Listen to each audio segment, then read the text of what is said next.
खुदा मसीह को सलाम, खुदा को बरकत दिया, बढ़े और तरक्की करें। आज हम करंतस के नाम पौलुस रसूल का दूसरा ख़त उसके तारीफ़ के तलक से सीखने जा रहे हैं।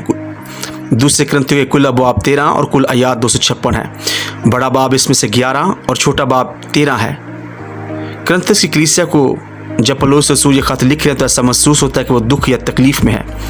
इस खत का पहला हिस्सा पहले बाब से लेकर 9 बाब तक मुश्तमिल है। पौलुस रसूल की बड़ी मोहब्बत इस ज़ाहिर होती है जो कि 2 बाब उसकी 4 आयत में लिखी है, जहाँ पर वो फरमाते हैं, मैंने बड़ी मुसीबत और दिलगेरी की हालत में बहुत से आंसू बहा कर तुमको लिखा था, लेकिन इस वास्ते नहीं कि तुमको गम हो, बल्कि इस वास्ते कि तुम उस बड़ी मोहब्बत को मालूम करो जो मुझे तुमसे है।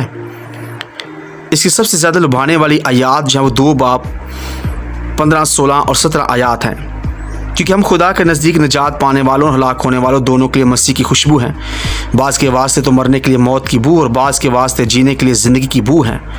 और कौन इन बातों के लायक है? क्योंकि हम उन बहुत लोगों की मानद नहीं जो खुदा के कलाम में आमेज़श करते हैं, बल्कि दिल की सफाई से और खुदा की तरफ से खुदा को हाजिर जानकर मसीह में बोलते हैं।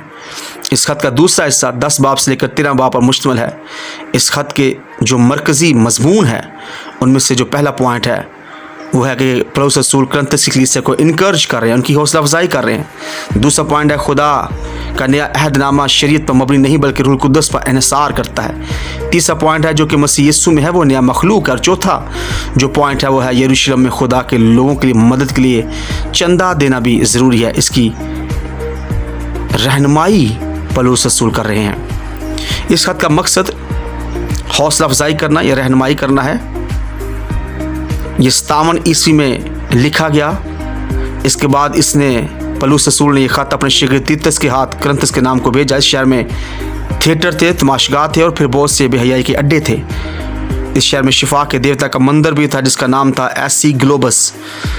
फिर इस तरह हुस्न की देवी जिसकी लोग प्रस्तश या पूजा करते थे उसका मंदिर भी यहाँ पर मौजूद था। करंतस की कलीसिया में पौलुस रसूल का कलीसिया का इस बात पर जोर देना कि एक दूसरे को माफ़ करो, ये बहुत अहम पाया जाता है।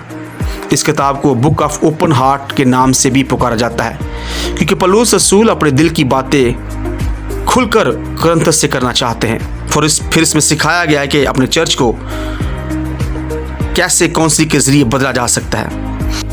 ये किताब हमें बताती है पौलुस रसूल के जज्बात और फीलिंग्स को, और फिर ये किताब हमें बताती है कि कभी भी गिव अप नहीं करना चाहिए।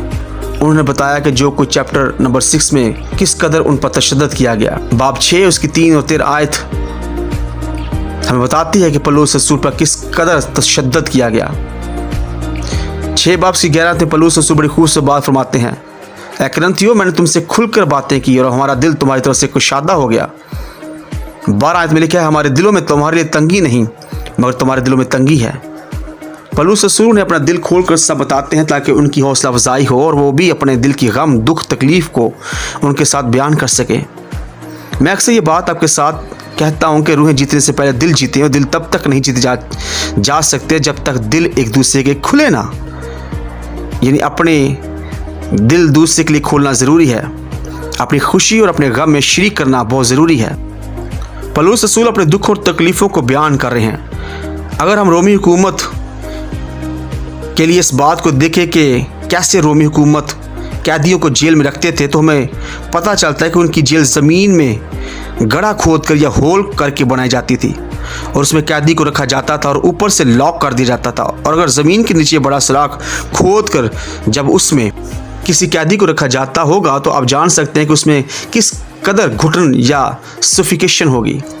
और अगर कभी बारिश हो जाती तो किस कदर वहाँ पर घुटन हो सकती थी, आप इसका अंदाज़ा लगा सकते हैं। अगर हम तीमुथियुस के दूसरे ख़त में पढ़ें जहाँ पर लिखा है कि जो चोगा मैं तराउस में कुरपस के हाथ छोड़ आया हूँ, जब तू आए तो वो और किताबें ख़ास कर रिक के तुमार लेता आयो। ये जो जैकेट लाने से मुराद है कि वो कैद में सर्दी से कांप रहे थे, इसलिए उसने अपने बेटे तीमुथियुस को कहा कि मेरी जैकेट ज़रूर लेकर आना। दूसरे करंथियों के 11 बाब उसकी 8 आयत में लिखा है कि मैंने और कलीसियों को लूटा, यानी उनसे उजरत ली ताकि तुम्हारी खिदमत करूं। बाज़ औक़ात हमें कुछ कलीसियों को देना पड़ता है ताकि उनसे उजरत लें।